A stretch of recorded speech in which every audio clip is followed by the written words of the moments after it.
जय श्री राधे कृष्णा। आप सभी को पंचकों के बारे में जानकारी बता रहे हैं। तो पंचक 5 दिन के होते हैं। हर महीने में 22वें दिन पंचक पढ़ते हैं। तो पंचकों के नाम है धनिष्ठा, सतविका, पूर्वा, भाद्रपद और रेवती। ये 5 नक्षत्र होते हैं 27 नक्षत्रों में। तो इसको पंचक कहते हैं। तो पंचकों में लोग कहते हैं कि शुभ कार्य नहीं करना चाहिए, पर हम आपको इनके बारे में जानकारी बता रहे हैं। पंचकों में क्या करना चाहिए, क्या नहीं करना चाहिए।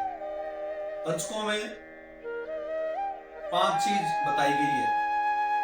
तो 5 चीजों को नहीं करना चाहिए और 5 ऐसे दिन हैं इनमें नहीं करना चाहिए।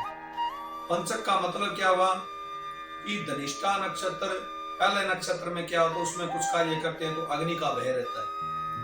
और सतविजा नक्षत्र में कोई कार्य करते हैं तो कलह की संभावना रहती है घर परिवार में। और पूर्वा भाद्रपद नक्षत्र में रोग बढ़ने की संभावना बन जाती है।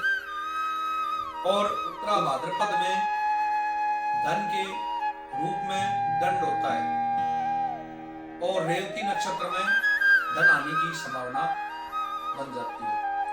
और पंचक में कार्य करने का क्या करना चाहिए, क्या नहीं करना चाहिए। पहली बात तो लकड़ी का जो भी कार्य, नया कारोबार नहीं करना चाहिए। काठ संबंधित, जैसे चारपाई नहीं बनानी चाहिए, छत नहीं डलवानी चाहिए मकान की पंचकों में। और पंचकों में पलंग इत्यादि तो नहीं बनाना चाहिए। और दक्षिण की यात्रा भी नहीं करनी चाहिए। और गांव में जो पिटोड़ा बनाते हैं वो भी नहीं बनाना चाहिए। और शवदाह नहीं करना चाहिए। तो कोई बूढ़ा व्यक्ति, कोई भी व्यक्ति है वो परमात्मा को प्यारा हो जाए, उसके शव का दाह नहीं करना चाहिए। और वो रुकता नहीं है, वो करना पड़ता है। तो उसका विधान है, पंचपुतले होते हैं, वो पंचपुतले बना करके शवदाह करना चाहिए। उसके बाद में कोई विद्वान ब्राह्मण से राय लेकर के उसकी पंचक शांति भी करानी चाहिए। वो नहीं करते हैं तो रिश्तेदार, भाई, परिवार में पंचगुणा दोष बढ़ जाता है, वह करवाना चाहिए। और यदि ये कार्य करने भी पड़े तो इसका भी उपाय है। जैसे लकड़ी खरीदना अनिवार्य हो गया तो उस समय क्या है, वेद माता गायत्री माँ का हवन करवा करके वो कार्य कर सकते हैं। और मकान की जो छत डलवाना हो तो अनिवार्य भी हो जाए तो जैसे कोई भी मजदूर हो उनको मिष्टान खिलाएं और हनुमान जी की आराधना करके, सुंदरकांड का पाठ करके डलवा सकते हैं। ज्यादा अनिवार्य हो तो करवाना चाहिए। और पंचकों में चारपाई भी बनानी पड़े तो अंत का जो समय होता है पंचक का, उस समय कर सकते हैं।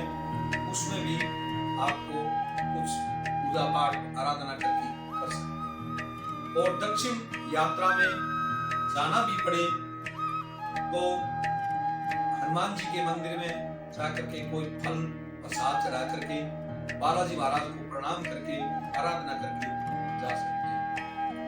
और ये पंचक का दोष कम हो जाता है। और अन्य कार्य होते हैं पंचकों में। कई लोग कह देते हैं पंचकों में ये नहीं करना चाहिए, पर हमने आपको बताया ये कार्य नहीं करना चाहिए। और विद्वान ब्राह्मण से राय भी पहले ले लेनी चाहिए। जब रविवार को पंचक पहले दिन पड़ता है तो वो है पंचक रोग पंचक कहलाता है। जब सोमवार को पढ़े उस पंचक को राज पंचक योग कहते हैं। और मंगलवार को पंचक पढ़े तो अग्नि पंचक कहते हैं। और शुक्रवार को पंचक पढ़े तो चोर पंचक कहलाता है। और शनिवार को पंचक पढ़े तो मृत्युदंड कहलाता है। और इसके अलावा बुधवार और बृहस्पतिवार को पढ़ने वाले पंचक किसी भी तरह के शुभ काम किए जा सकते हैं। और पंचक में आपको बता दिया।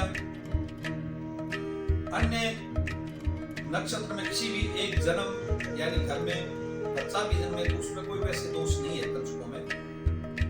और जब मृत्यु होती है तो 5 गुना का प्रभाव बढ़ जाता है, तो इसलिए पंचक शांति करना भी अवश्य होता है। और पंचक का महत्व पंचकों में नींद भी लगती है, विवाह शादियां भी होती है, पर ये देख करके कर सकते हैं। जय श्री राधे कृष्णा, जय श्री राधे कृष्णा।